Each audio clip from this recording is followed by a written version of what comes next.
Hello everyone, সবাই কেমন আছো? আশা করি সবাই ভীষণ ভালো আছো। আরও একটা নতুন ব্লগে তোমাদেরকে অনেক অনেক ওয়েলকাম। আমার মুখটা দেখে তো বুঝতেই পারছো কাল রাতে কিন্তু ঘুমটা বেশ ভালোই হয়েছে। ঘুমটা তো ভালো হয়েছে যেই কারণে চোখ মুখ ফুলে গেছে, কিন্তু আজকে সকাল থেকে ওঠার পর থেকেই দেখছি পায়ে বেশ যন্ত্রণা করছে। তো নিজেই একটু টিপে নিচ্ছিলাম, কারণ না হলে না সানে পা দিতে গেলেই ভীষণ ব্যথা হয়। আর ঘুম থেকে উঠেই না পাটা কিছুক্ষণের জন্য ফুলে থাকে, আবার ওই 5-10 মিনিট পরে একা একাই ঠিক হয়ে যায়। সেরকম একটা প্রবলেম হয় না, মানে আমার পা সেরকম একটা ফুলে থাকে না। আজকে ঘুম থেকে উঠেছিলাম প্রায় 10:30। আগের দিন রাতে তো ঘুম ভালো হয়েছে বলছি, কিন্তু রাত বলতে ভুল হবে, ভোরের দিকেই বেশিরভাগ সময়টা ঘুমিয়ে থাকি। আর ভোরের দিকে ঘুমোলেই না এত লেট হয়ে যায় যে তারপরে সব কাজ করতে করতেও দেরি হয়ে যায়। আর এদিকে সকালবেলা উঠেই দেখলাম বেশ মেঘ করেছে, আর তারপরে বৃষ্টি নেমেছে। আর বৃষ্টিটা দেখে না ময়ূরের মতো ফিল হচ্ছিল। বলে না বৃষ্টি দেখলে ময়ূরের একটা আলাদা রকমেরই আনন্দ হয়, আমারও সেই ওরকমই হচ্ছিল।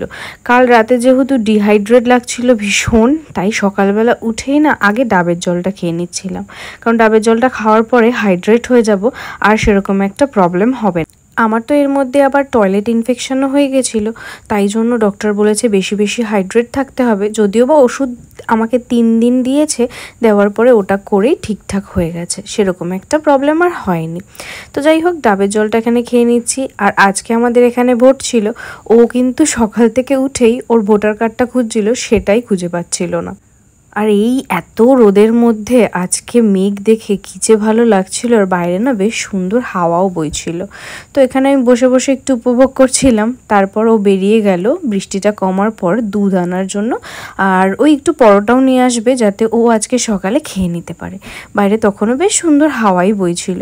তো এখানে আমি ভাবলাম যে তাহলে আমি আমার কাজগুলো সেরে নিই তাড়াতাড়ি। সকাল সকাল একটু বৃষ্টি হয়ে গেছে, ও বেরোলো এখন দুধ আনতে আমার জন্য। তো আমি ডাব খেয়ে নিয়েছি, এবার বিছানাটাকে ক্লিন করে নেব, না হলে আর ভাল লাগছে না। পুরো বিছানাটার যা অবস্থা হয়েছে দেখো। তো বিছানাটা ক্লিন করে নিই আগে। আর বাইরে বেশ সুন্দর হাওয়া দিচ্ছে। সকালবেলা মা ফোন করে বললো যে মোনা তোদের ওখানে বৃষ্টি হচ্ছে, আমাদের এখানে বেশ বৃষ্টি হচ্ছে, ঠান্ডা ঠান্ডা ওয়েদার। আমি বলছি না এত গরম, তখন আমরা 2টো ফ্যান চালিয়ে রয়েছি। বলছি না এত গরম, আমার ভীষণ কষ্ট হচ্ছে। তারপরে ভগবান একটু ডাক শুনেছে, একটু বৃষ্টি হয়েছে, ওয়েদার একটু ঠান্ডা হয়েছে, মানে তুলনামূলক হয়তো 1-2 ডিগ্রি একটু ঠান্ডা হয়েছে। এই বৃষ্টিটাই যদি হয় তাহলে ভালো মতো ঠান্ডা হবে। মেঘ তো প্রচুর পড়েছে, কে জানে কি হবে। তো আগে বিছানাটা গুছিয়ে নিই, তারপর আবার তোমাদের সাথে কথা বলছি। তখন আমি চলে এসেছি বিছানা গোছাতে, আর দেখতেই পাচ্ছ বাইরে কিন্তু বেশ সুন্দর হাওয়া বইছিল। তো আমি তাড়াতাড়ি করে কাজগুলো করে নিচ্ছিলাম, আর হাওয়া না বেশ ঠান্ডা ঠান্ডাই বইছিল, যেই কারণে বেশ ভালোই লাগছিল। তো বিছানাটাকে গুছিয়ে নিয়েছি। আর এই যে জানালাটা এখানে না, ওই যে যেহেতু হাওয়া বইছিল, সুপুরি গাছ আছে পাশে, তাই জন্য সুপুরি গাছে যে ফুলগুলো হয় সেগুলো জানালায় এত ভর্তি হয়ে গেছে, পুরো নোংরা হয়ে গেছিলো। তো আমি বিছানাটাকে পরিষ্কার করে নিয়ে তারপরে চলে গেছিলাম ঘর ঝাড় দিতে। ঘরটা ঝাড় দিয়ে তারপরে যত জামা কাপড় আছে সেই জামা কাপড়গুলো ভাঁজ করে নিচ্ছিলাম, এগুলো ও এসে কাবার্ডে ভরে দেবে। এইবার আমি যাব আমার ব্রেকফাস্ট করতে। আজকে আমি আর আলাদা করে ড্রাই ফ্রুটস খাচ্ছি না, ড্রাই ফ্রুটসগুলো মিক্সি জারে দেবো, দিয়ে তারপর এগুলোর খোসাগুলো ছাড়িয়ে নিচ্ছি, নিয়ে প্রোটিন শেকের সাথে মিলিয়ে খেয়ে নেবো, কারণ আর ইচ্ছা করছে না, কারণ অনেকটা দেরিতেও ঘুম থেকে উঠেছি। আর এদিকে না এত হাওয়া দিচ্ছে, হাওয়ায় পুরো মেঘটা কেটে যাচ্ছে, মানে বেকার বেকার মানে আর বৃষ্টি হবে না মনে হচ্ছে। ওদিকে আমার কাজ টাজও হয়ে গেছে, এখানে শুধু ড্রাই ফ্রুটসগুলোকে এখন গ্রাইন্ড করে একটু খেয়ে নেবো, খিদে পেয়ে গেছে।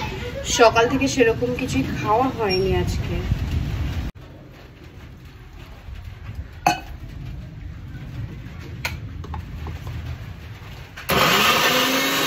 তো এখানে আমি ড্রাই ফ্রুটসগুলোকে একটু জল দিয়ে পুরো ব্লেন্ড করে নিচ্ছিলাম। আগের দিন রাতেই তো ড্রাই ফ্রুটসগুলো ভিজিয়ে রেখেছিলাম, আর যেই কটা ড্রাই ফ্রুটসের খোসা থাকে ওই আমন্ড আর হচ্ছে পেস্তার, তো সেইগুলোই হচ্ছে আমি ছাড়িয়ে নিয়ে তারপরে ভালো করে পেস্ট করে নিয়েছি। এবার দুধ দিয়ে তো পেস্ট করলে ভালো হয়, কিন্তু দুধ দিয়ে আমি তো আজকে পেস্ট করতে পারিনি, তার কারণ দুধ তখনও নিয়ে আসেনি ও। আর তারপর আমি এখানে দুধটাকে গরম বসিয়ে দিয়ে আর এখানে ও আমায় বলছিল যে আজকে কিন্তু দুধ বসিয়ে ঘরে যেও না। আমি না একদম স্টিমে করে দিয়ে ঘরে যাই হয়তো 2 মিনিটের জন্য। ওই 2 মিনিটেই দুধ উতলে একদম গ্যাস ভরে যায়, আর অনেকটা দুধ নষ্টও হয়ে যায়। তো আজকে আর যাইনি, আজকে এখানে দাঁড়িয়ে দাঁড়িয়ে সব কিছু করছিলাম।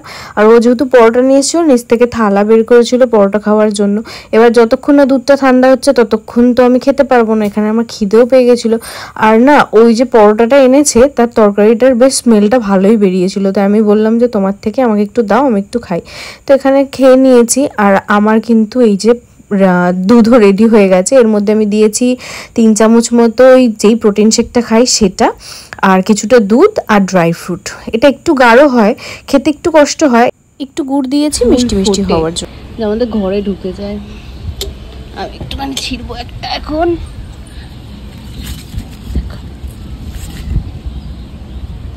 জানালা দিয়ে ঘরে ঢুকে যায় আর কি। আগে যেই ফুল পেতাম সেই ফুলই মাথায় গুছতাম, ভাল লাগে বেশ। একটু বৃষ্টিটা হলে ভালো হতো, হাওয়াটা যতই ঠান্ডা ঠান্ডা বোক না কেন কি সব বলছি আমি। হাওয়াটা তো প্রচন্ড ঠান্ডা হাওয়া তো বইছে, কিন্তু যদি বৃষ্টিটা হতো না ওয়েদারটা একদম সুন্দর ঠান্ডা হয়ে যেত, সেটা আরো বেটার হতো। কিন্তু এখানে হাওয়াটা বইছে, বৃষ্টিটা আবার বন্ধ হয়ে গেছে। কিন্তু মেঘ আছে আকাশে, বৃষ্টিটা নামলে বেশ মনে হচ্ছে যে এবার যদি নামে একটু জোরেই নামবে। আর দেখেছো কেমন হাওয়া দিচ্ছে। এই ওয়েদারে কিন্তু একদম খিচুড়ি খাবার ওয়েদার। কিন্তু আমাদের বাড়িতে রান্না বান্না হয়ে গেছে, আজকে আমাদের নিরামিষ, তাই ভাত আর সোয়াবিন করেছে আর শাক করেছে। আর এখানে আমি কানে এই ফুলটা গুঁজে নিয়েছি। তো সকালে তো আমি বেশিরভাগই মুসলি খেয়ে থাকি এখন। তো আম কলা আর দুধ দিয়ে এই যে মুসলি বানিয়ে নিয়েছি। আর মা রোগে ছিল কিন্তু আজকে ভোট দিতে, তো এখানে আমি খেয়ে নিয়েছি। তারপর আর কোনো ভিডিও ক্লিপস নিইনি। আর আজকে যেহেতু উঠেছি দেরিতে, সবকিছু হচ্ছেও। স্নান করে আসলাম, আজকে আমাদের প্রচুর লেট হয়ে গেছে, ঘুম থেকেও লেটে উঠেছি বলে খেতেও সবকিছু লেট হয়ে গেছে। এখন যাব আমরা লাঞ্চ করতে। তো এইদিকে ইনি শুয়ে রয়েছেন, ওনাকে 101বার বলা হচ্ছে যে উঠুন উঠুন, চলুন, কিন্তু তাও যাচ্ছে না। চলো খেতে চলো। আমি চলে যাই। কি খাও? পটি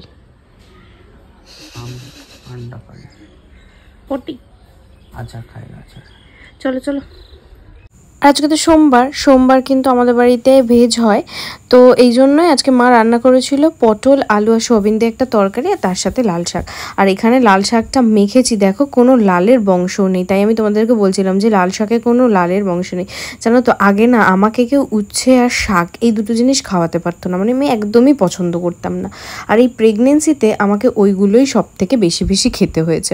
তো যাই হোক, খাওয়া দাওয়া। চোখ মুখের অবস্থা দেখে ঘুম থেকে উঠলাম অনেক দিন, মানে মোটামুটি 3-4 মাস পরে আমি দুপুরবেলা ঘুমালাম। এমনি তো ঘুম আসে না, আর এই গরমে যেন আরও ঘুম আসতো না।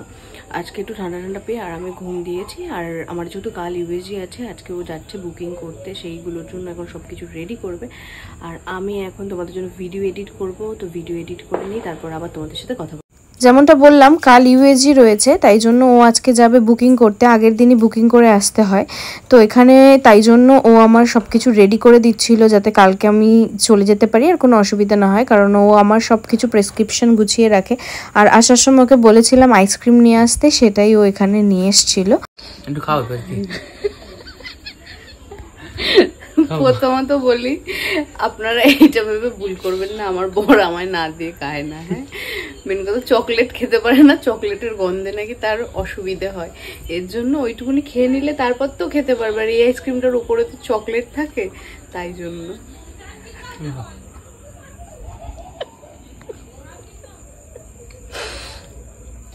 অল্প একটু আর নেই আর চকলেট। এরকম ভাবে যখন বলবে খাও, লোকে তো ভাববে বাবা কি ভালোবাসা, এটা তো বুঝবে না নিজের স্বার্থের জন্য খাওয়াচ্ছে। এবার তুমি একটু খাও না। তোমার যে দিলাম আমি, আমার দিলে কি খাওয়ার জন্য? নিজেরটা আমি চকলেট খাই, আমার তো কোনো ব্যাপার না, আমি কেন তোমায় দিতে যাবো?